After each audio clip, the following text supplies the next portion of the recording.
So today I just want to talk about the first things that I did when I came out of the occult. And the first 3 weeks I don't really remember that much because I was under a lot of spiritual attack. And especially the first week. I can't remember the first week almost at all.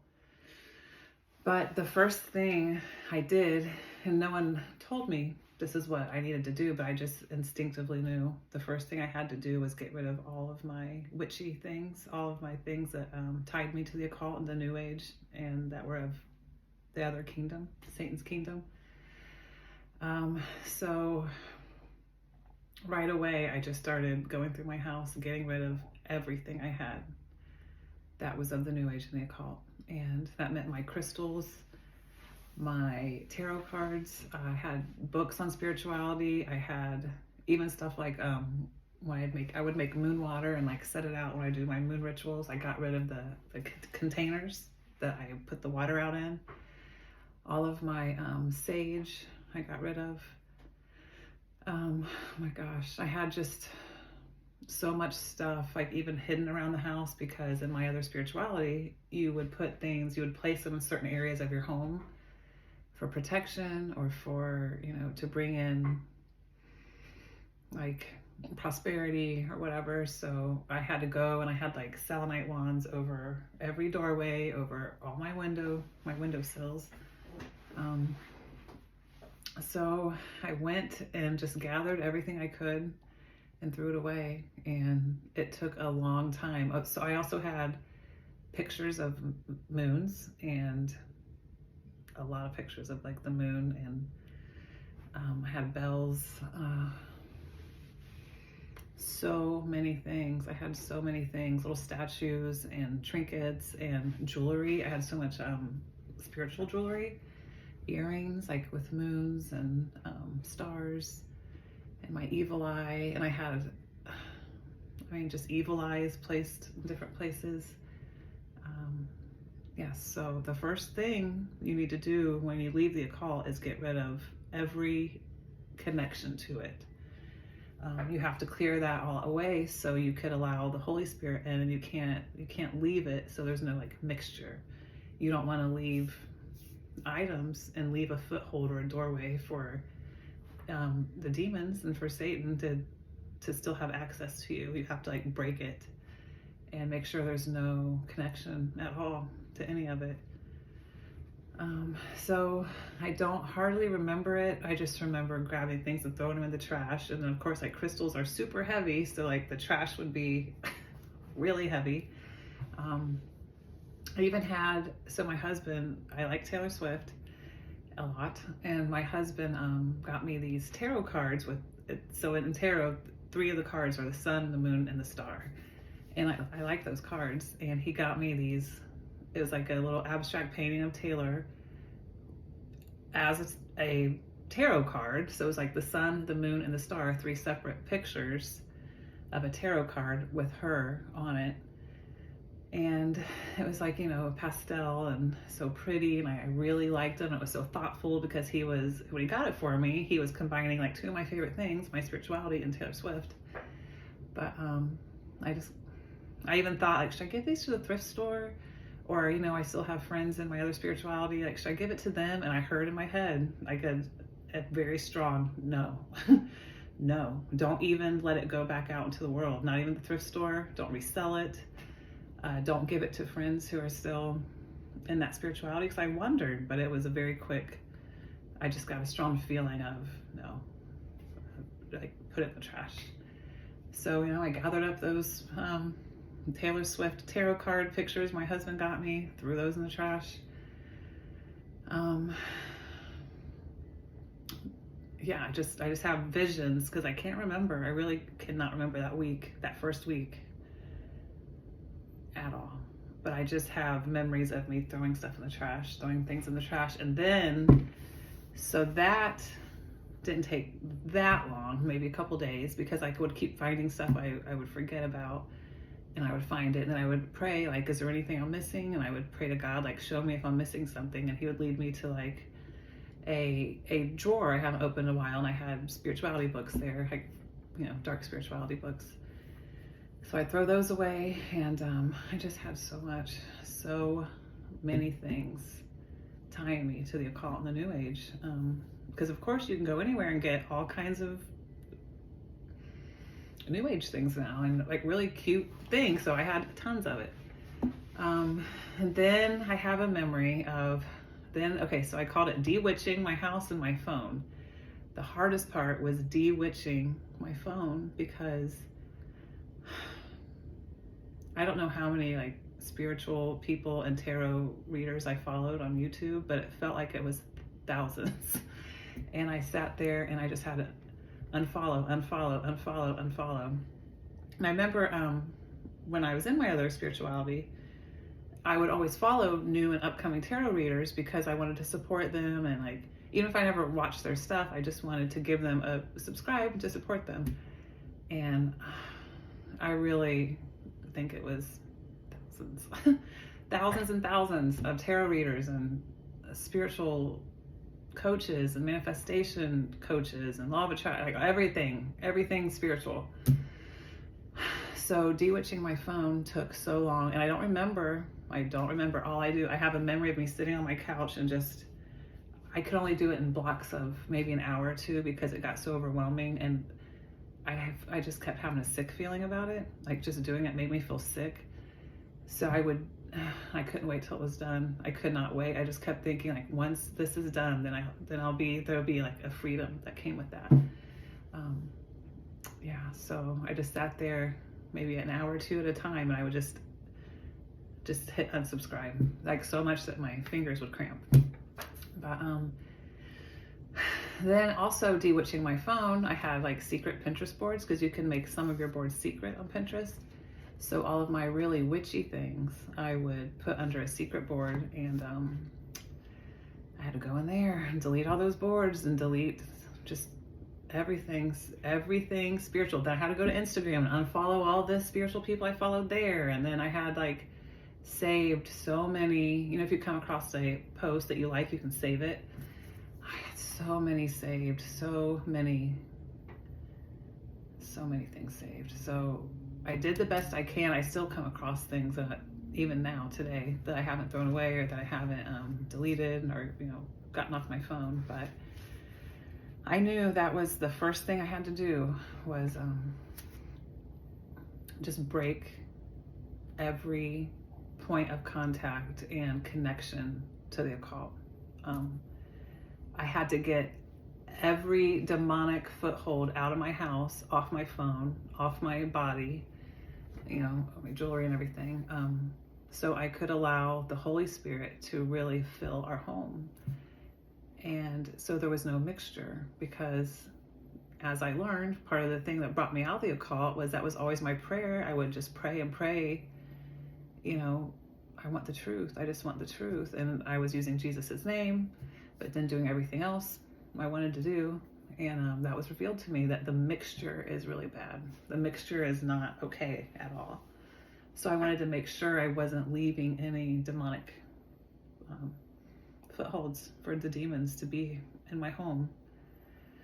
So that was, it's very important when you leave to break every almost like contract. Like I've heard it said since, there's people I've listened to, and they said it's like a legal contract that you have with the demons if you still have anything tying you to the demons. They can have like a contract on you. I don't know. I'm not sure how to really explain that, but it made sense to me.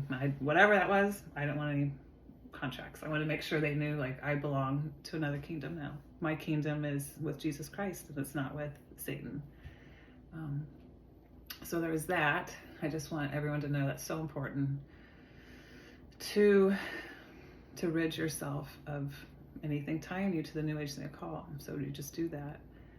Yeah, so the first week, that's all I did, is go around, and I called it de-witching, just de-witch my house, de-witch my phone. And so that was super important. Another thing that brought up was, now that I'm, I guess I'm about 2 months, 2 months into being a Christian, it feels like longer. Okay, 2 months into being a Christian.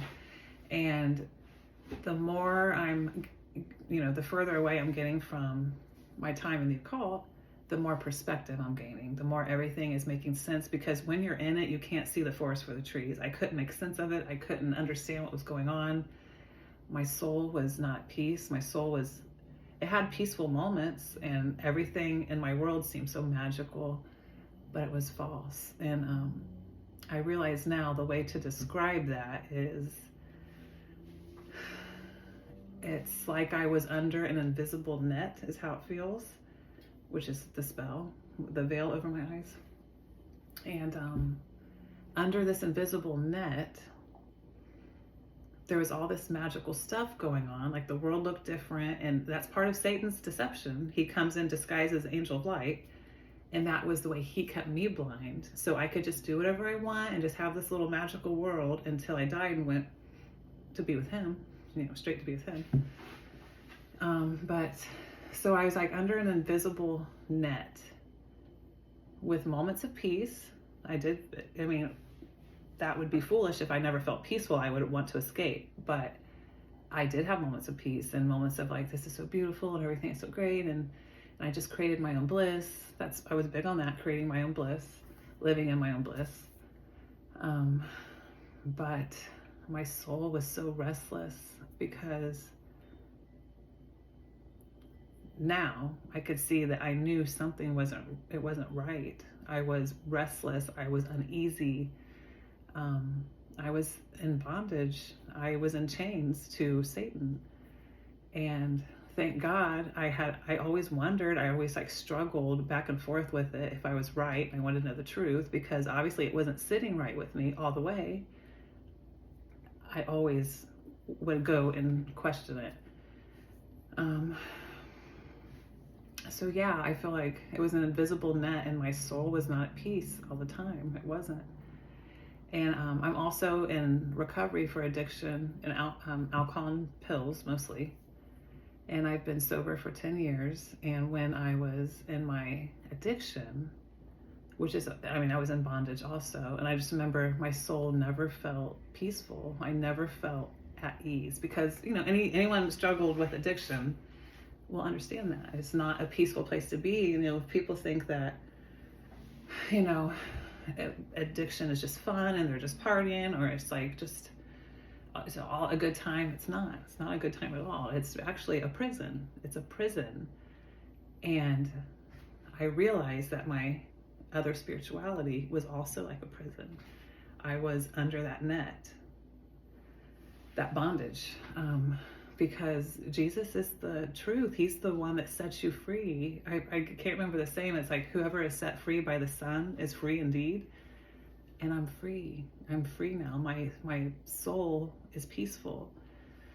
When I was heavy in my addiction, at the very end of it, I was at my kitchen sink, and I was praying. I was praying for God just to take it away from me. Just to take my addiction away. Because when I told him, I said everything would be perfect. Just take it from me. I don't want it, just because I craved it all the time. And sometimes I would just do the pills or drink because I just wanted my brain to shut up. I did it to quiet the obsession. The obsession was the worst. So I was praying at my sink and just praying, just take it, please, just take it. And I heard, and whenever I hear God, sometimes I feel like I do hear God. It was very other. It was just placed in my head. And it said, the answer is no. I'm not taking it from you. The answer is to get help. Why are you fighting it? That is the answer. That's what I heard, verbatim. And I heard it so strongly that I started shaking my head. No.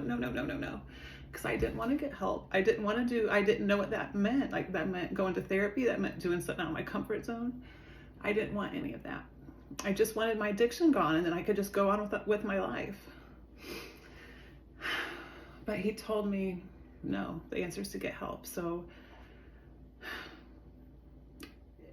that's exactly what I needed, because when you get help, the things you find out about yourself, everything you do in the process of getting help is what sets you free. It's what, because I did start therapy. I did start working out, and who knew? Now I'm a personal trainer. Like, I love working out, like moving my body. I had numbed it for so long.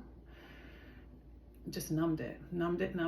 And so the process of getting into feeling my body again and allowing it to feel and to move was healing. It was very beautiful to me. And just everything that happened coming out of addiction. I remember I started doing some dance fitness classes, and I would be standing next to the other girl before classes started.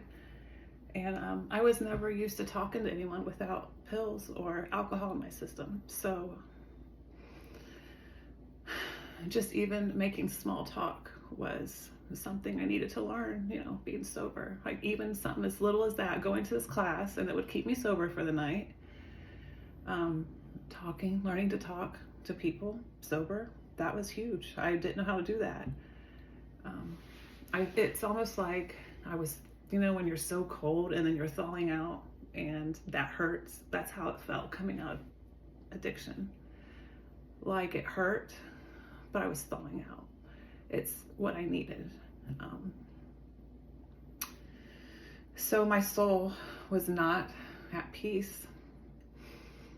And I said that prayer, and I heard that placed into my head so loudly, so strongly, so other. It was so other about the get help. That's the answer.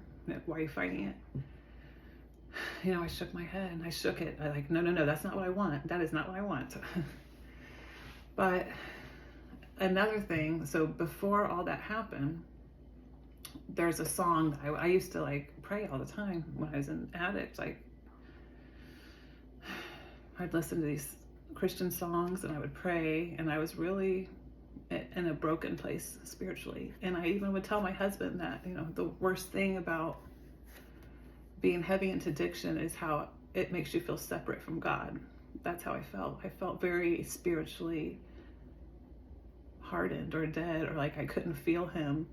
And I've always been a spiritual person, and so I like to feel a spiritual connection. I need that, as we all do. So there's this song, I think it's by a Christian group called Citizen Way, and it's called How Sweet the Sound. And I would listen to that at the end of my addiction. And there's a line in it about, my soul is silent, I am found, what a beautiful sound.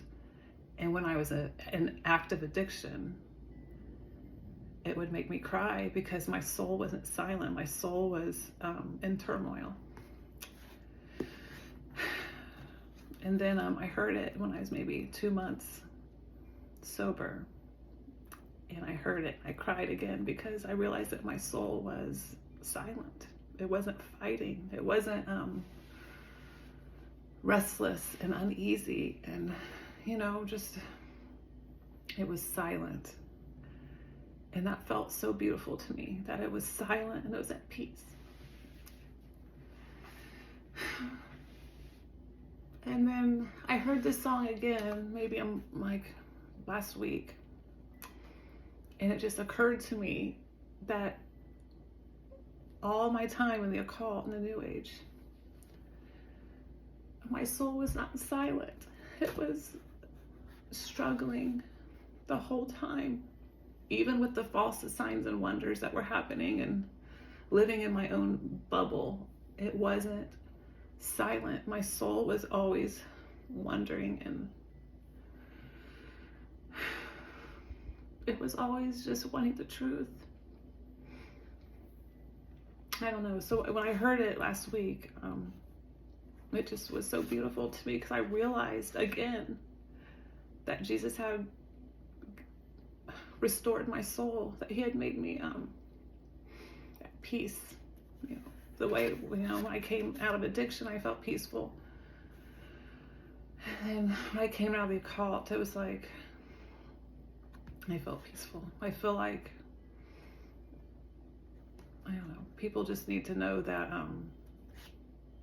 a peaceful soul is possible through Jesus. He calms your soul. He restores your soul. And a quiet soul is a blessing. One that's not struggling, one that's not like in turmoil or has a secret struggle that's always going on that you don't tell anyone about. Like, that's hard. That's a really hard way to live. And I don't know. I just equated, even though it's totally different, it felt different. My active addiction and my time in the New Age felt completely different. But deep down, at a soul level, it was not different.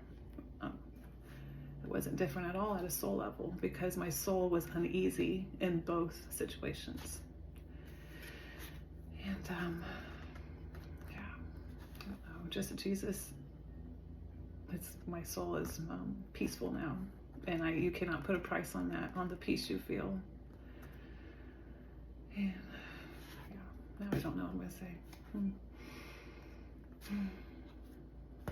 I'm just so grateful. I'm so grateful to be out of it and out of that spell, because that's another thing, like going back to the first week when I was getting rid of everything in my house. I remember I kept verbally telling my husband, I feel like I just came out of a spell. I can't remember that week. I cannot remember it, but I remember a few things, and that's one of them. Is I just feel like I came out of a spell. I feel like I came out of a spell. I feel like I came out of a spell. And I think there's something to that. I think everyone in it is kind of, they're under, there's a veil over them. There's like that invisible net. It's over them. And I don't know, some of them are struggling. Some of them might not be aware of it. But it's not the truth. And so your soul can never really be peaceful if it's not in the truth, which is Jesus Christ. Yeah.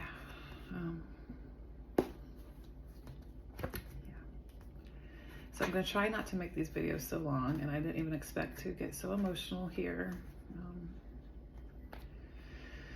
Okay, but that's all I want to post today.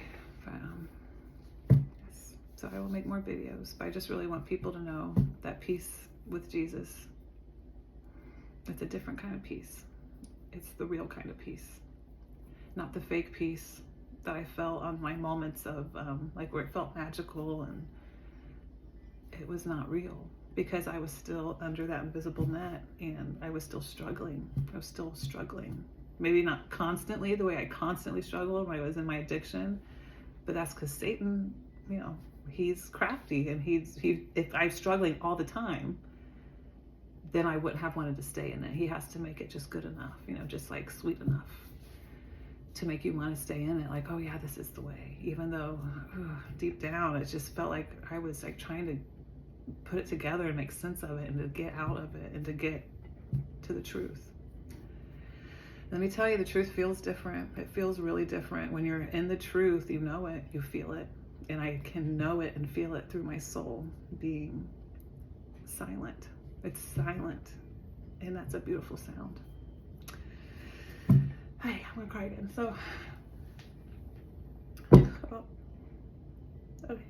That's all I'm posting today. Okay. Thank you.